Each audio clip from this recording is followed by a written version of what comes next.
So Dakota, nice to speak with you, of course. While I was doing some research on you, I came across something, and I know you competed in Muay Thai from a young age and all that, but early in your career, life, whatever you want to say, you fought Corey McKenna, who's now on the UFC Yeah. roster, like almost 10 years ago. You guys were teenagers. Was this your first pro Muay Thai bout? Did I say that correctly?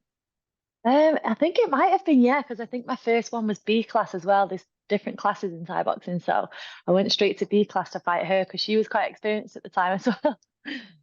But she's a year younger. I mean, where did this, how did this come about? I mean, is there a story behind this? Because you guys, obviously, you don't see a lot of teens that then go on to very successful careers 10 years later.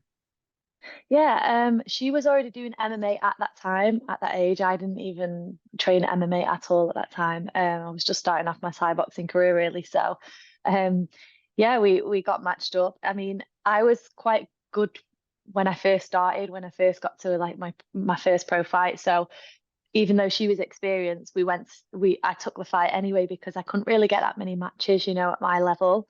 And obviously I was quite good for having no pro fights yet. So I had to take, a little bit of more experienced people, but and I was super light as well. I was a lot taller than her at the time. So yeah, we ended up matching up together. She was doing Thai boxing as well as MMA. So we ended up fighting and then um probably 2 years, nearly 2 years ago now, I went to California to do a little bit of training the first time and came to America. And she came to do one of the sessions while I was over there. So we've met up and done one session together since. Oh, that's funny. I mean, you guys get along, I guess, or Yeah, of course. Yeah, there's no like, yeah, we do. She's had an amazing career. I've watched her fight in the UFC. She's done really well. So yeah, I'm happy for her. of course, of course. And martial arts is in your blood. Obviously, your mother being a champion kickboxer in her day. You said MMA Yeah. was not in the plans at that point. When did you kind of start to think, okay, maybe I want to move over to MMA? Yeah, I mean, I was fighting like professional Thai boxing when I was probably up until like 17, 18, I think.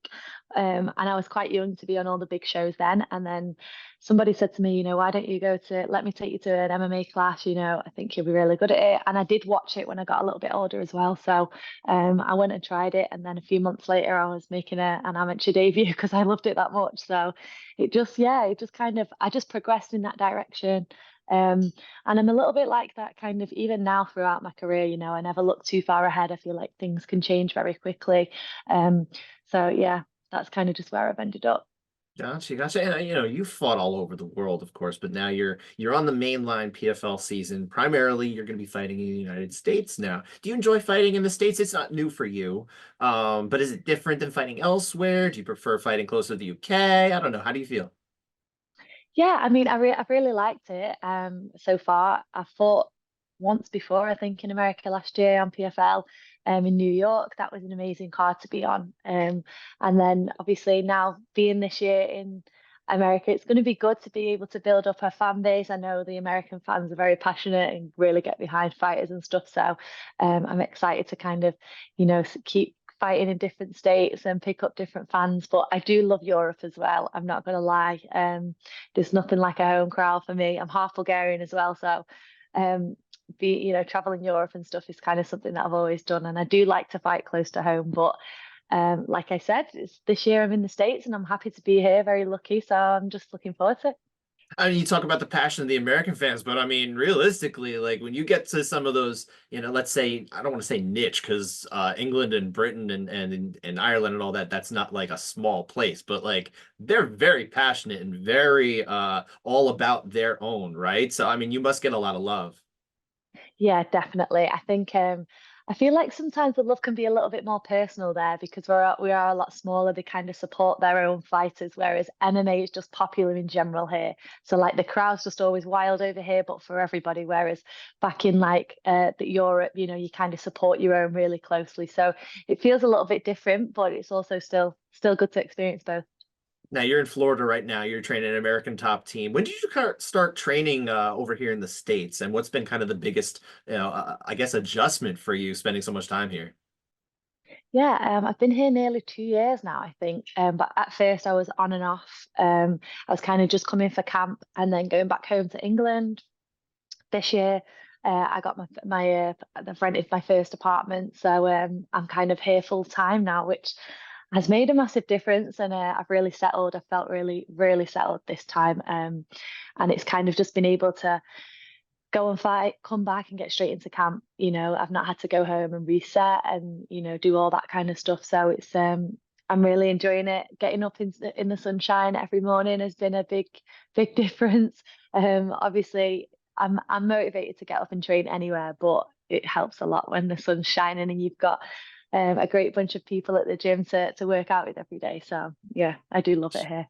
Sure, sure. And you're part of this flyweight season. It is, I think it's Yeah. probably fair to say it is the most stacked women's season that PFL has put on. I mean, lightweight and featherweight they've done before with some key standouts like Kayla Harrison, Larissa Pacheco, but kind of they've stood out, right? This season it's Taila Santos, it's all of these people, right? It's kind of more Yeah. stacked here with the first leg of the season, kind of through now, and it was back in April. What's your take on the field and who stands out? Yeah, I think it stood out so soon because obviously the merge with Bellator has brought in a lot of names that are already established. So a lot of fighters in the Bellator on the Bellator side that have come over are quite experienced, So it's kind of brought that hype was already there. Whereas I feel like the other female divisions, they've like built up massive names over time, which is probably why it's felt a little bit different this time. But yeah, it's a really exciting division.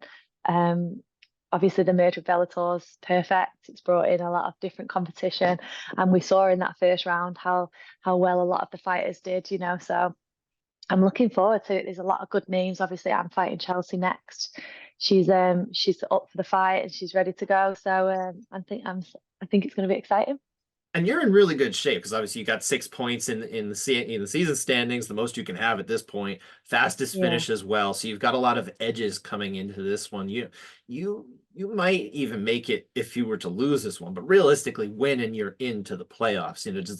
Does that kind of affect the strategy knowing all that against Chelsea Hackett?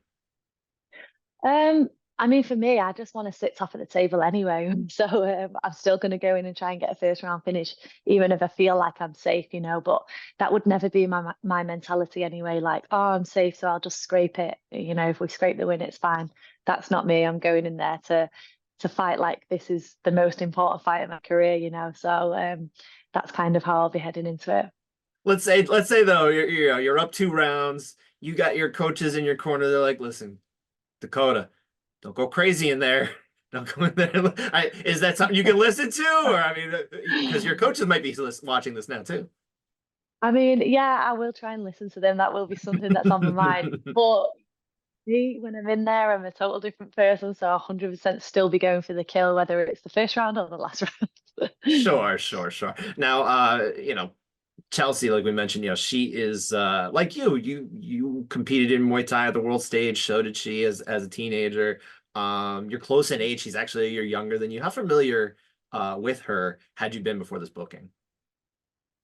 I didn't know of Chelsea until this tournament, and the only thing I did know was that she commented under a few of the posts last year when I was in the Europe season. I think she was calling me out a few times. She wanted to fight me, so she got what she wished for, but like my mum said, be careful what you wish for. So yeah, that's all I know about her. She's got stand-up background, and I think she said that she used to do the same competitions as me in Thai boxing and things. So I'm sure it'll be an exciting matchup when we get in there.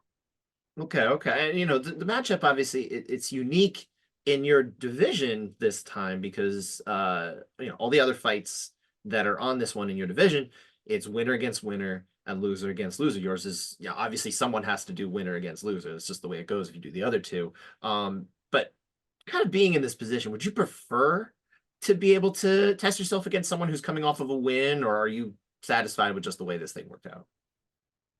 I mean, I don't even comment on things like that. Like the tournament's the tournament. I think what people have to remember as well is this is a business. So like, PFL have got to like be able to have exciting matchups. They've got to be able to make money, and things like that. So yeah, the tournament is going to work how it's going to work. You enter it, and you know at the beginning you're going to get put with whoever they tell you. So for me, I don't really care. There's another 2 rounds coming, so it's not like this is going to be my fight, and then I've won it all. I've got another 2 tough fights. So for me, I don't. I'll just get through Chelsea and go to the next one. I'm not really bothered who I get put against. Now, I mean, kind of on this similar subject, maybe you won't have much else to say, but Taila Santos, you guys have a little bit of back and forth now. You were a little dismissive, made a little dig at her losing to Erin Blanchfield, who just recently lost. She has been critical of the matchmaking as well, saying, and this is her quote, if it was me getting that push, that little, or that extra little bit of help, I would be a little bit ashamed because everybody else is grinding their way to the top and she's almost getting a bye. Do you have any response to that? I mean, if she had got matched up, would she have said I'm not fighting, or would she have still done it? What does she want me to do? Pull out, kick up a fuss? Like this isn't my decision. Do you know what I mean? There's nothing I can do about it. So I get where people are coming from. Maybe I think the same, but what am I going to do about it? They've told me that's who I'm fighting, so that's who I'm going to get in and fight. Do you know? So I'm in a tournament. If it was a matchup like somewhere else, maybe we could have said, oh, maybe I'll fight this person instead. But it's not the way it works. I don't get to decide. So, um, I fair play for a comment, but for me, I don't really care. Like I'm in a tournament, and there's nothing I can do about it. So you can complain as much as you want, but it is what it is. She wouldn't pull out if she was in the tournament, that's for sure. Sure, sure, of course. And obviously this being a tournament, like you mentioned, you have to fight all these women anyway. If you get to the playoffs, all the tougher women are still going to be in there. Going to put you on the spot here a little bit. Who's the fighter you envision would be standing opposite you in the championship fight? Um, I think definitely Talia would be the one that gets to the top. I think she's probably one of the strongest girls. And then obviously Lizzie, everyone because she's got the belt. But the first 2 rounds, I always say this is like Lizzie only got 3 points in the first round. If she gets another 3 points now, someone could sit above her, that got 6 points last time and wins again. So we just don't know how it's going to work out. So yeah, I mean, there's a few good fights that I could have in there. That's what I quite liked about the Bellator merge was that, the competition's quite high anyway. So I could say just them 2 girls, but the other ones are just as strong. So I'm just excited to see how it plays out, who sits like in where in the table and who's going to be there for the next round. Sure, there are obviously in PFL, as you know all too well, there are no elbows allowed. Elbows are a big part of Thai boxing, Muay Thai, your background. Would you like to see PFL integrate those as legal attacks in seasons in the future? Yeah, definitely. And if not in the season, maybe like obviously in just the single fights, where you just fight the one person. I would like to maybe put the elbows in, but I get what they're doing, with the tournament. They're trying to minimize like cuts and things like that. But I would hopefully, maybe next year like to be able to throw some elbows, that's for sure. How much time, like, because obviously you've experienced this, or you at least been a part of this world. How long does it take for a fighter to, let's say they suffered a cut on, when was your date? When did you just fight? It was April, I can't remember the date. Fourth, I Um, think. April, let's say Fourth. April 4th, right? How long does it take you to get ready and be able to prepare correctly for, the date that you're fighting now, June 13th? Yeah, I mean, I've always been someone that kind of stays in camp anyway, stays like back in the gym. I'm not this person that's like, I'll do an 8 week fight camp and then I'll be out for another 2 months having a rest. Like I'm straight back in the gym. I like to stay in camp, stay sharp. I still spar, So for me, it's kind of not really been any different. And obviously with having like a gym, being at a gym like American Top Team, who have had so many fighters that have gone through this season and this format, they kind of know how to manage it, when to push you, when to bring it down, So I feel like that experience has really helped me kind of put a good schedule together and a game plan to like, make sure I'm not burning out too much.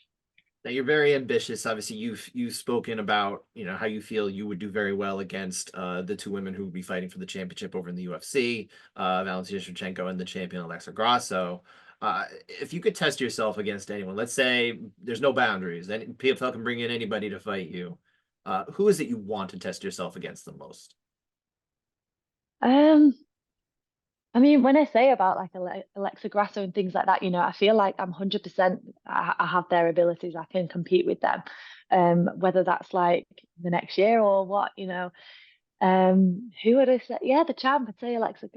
It's got to be Alexa Grasso at the moment because she's obviously the one that holds it. But I just want to test myself against the top people. And at the moment, I've still got to go through the ones that I've got in front of me. I've still got Talia, I've still got Chelsea, I've still got Liz Carmouche, I've still got a load of the Bellator fighters that are in this PFL season. So I need to make sure that I get through them first. That's my main focus.